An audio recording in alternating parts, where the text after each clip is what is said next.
All right, ladies and gents, we've had enough good-natured shenanigans, having a laugh at what's going on across the Irish Sea, or having a pop at the NHS or the charities that are supposed to look after people in the UK and don't because they've gone so woke that nothing makes sense anymore. We've had enough of that, haven't we? It's time to drag you lot back into reality, which is by looking at some of the marvellous stories from the multi-culti UK. Which one of the thousands of stories of chaos and misery that get sent to me on a weekly basis shall I pluck from the ether today? Drug driver who stamped mother to death when she rushed to his aid after car crash, jailed for 21 years. And Nana who knew of Dover Street, Leicester, denied murder, but pleaded guilty to manslaughter, claiming diminished responsibility. All right, I mean, it's as good a choice as any, isn't it? It's as good a choice as any. Just give me 10 minutes off camera to figure out exactly how I'm supposed to pronounce his name, and we'll get right to it.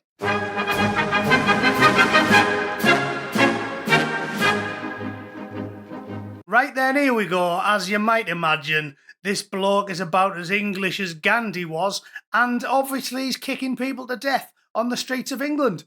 Another fine import. There is one silver lining to this cloud, which is you come to the realisation when you get to the bottom of the story that the UK has been so invaded that now, when a foreigner kicks someone to death on the streets of England, it's a flip of the coin whether or not the victim's going to be a foreigner as well. So, one small mercy of us living in a completely conquered state is that 6 times out of 10, when there's a foreign man committing horrific atrocities against people, the person they're doing it to isn't English either. So, when a bloke with 40 syllables in his name stomps a middle-aged woman at the cobbles for absolutely no reason, I mean, the government probably like it that way as well, don't they? So when they get to the end of the year and someone files a freedom of information request, a terrorist files a freedom of information request and asks, how many immigrants moved to England last year? They can go,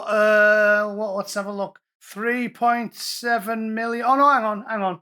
One's just been kicked to death by an African. All right, 3.699999 million. Helps the statistics out a little bit, doesn't it? Anyway, enough dilly-dallying. Let's read the story. Drug dealer Chukwumeka Ahanunu, 24, is a former university student. Former. So, did he even get a degree? This is like one of those really bad tabloids where you've got some fat rat bird on the cover and they're desperately trying to think of something nice to say about her. Woman with nice hair found in river. I mean, what's former university student? Oh, we're supposed to give him a few extra brownie points then, are we?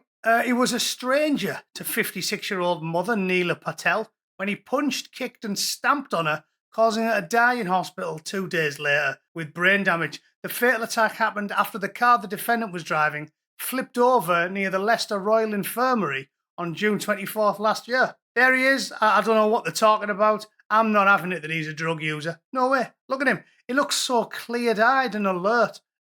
He's bright-eyed and bushy-tailed there. You will never convince me that he's just another lying, sponging drug dealer or something there. I'm not having it. It looks like he's full of the joys of spring there. Miss Patel was on her way home and had just got off the bus. And our Nunu of Dover Street, Leicester, of course he is. Yeah, of. They always say of when you've been living there 20 minutes. Where's he from? Don't tell me he's of. Tell me he's from. Because I'm pretty sure he ain't from a little leafy shire in England, is he? Anyway, he denied murder, but pleaded guilty to manslaughter, claiming diminished responsibility. Now this is the best bit, this, right?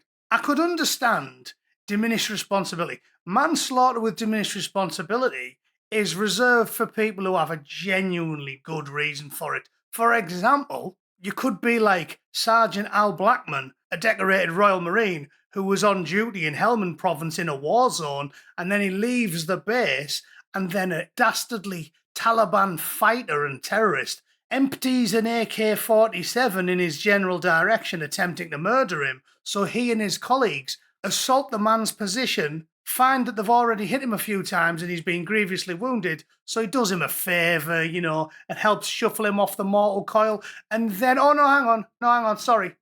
Yeah, he got done for murder, didn't he? That was right.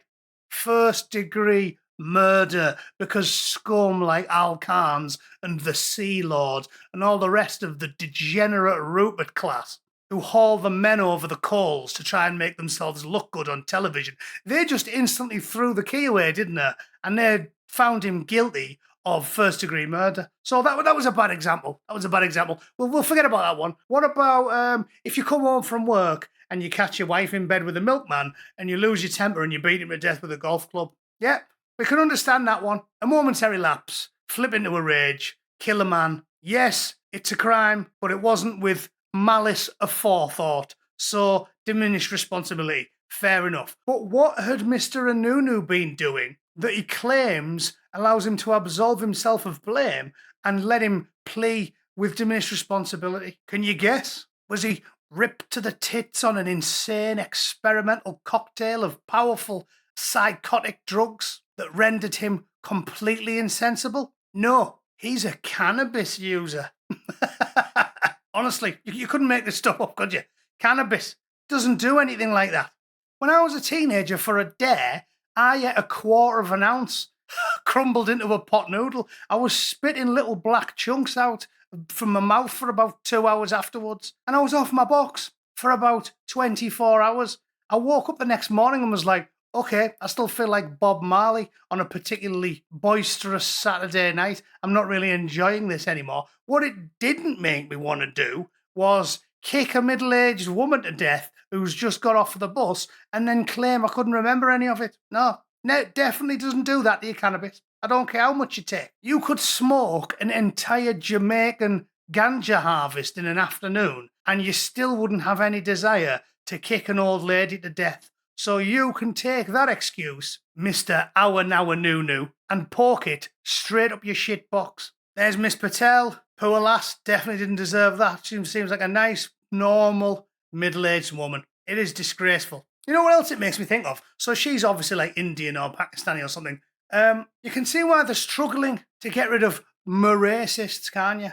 Because that one demographic, sort of 15 to 30-year-old men of a certain persuasion, they just overwhelmingly and disproportionately commit vast swathes of violent crimes. If you do it by age as well as sort of gender, race, and ethnicity, the numbers get worse and worse and worse and worse. If you just single out that sort of 15 to 30-year-old group as well, men from the continent, you've got something like 2% of society doing 80% of the murdering, and they wonder why people are a little bit concerned about them.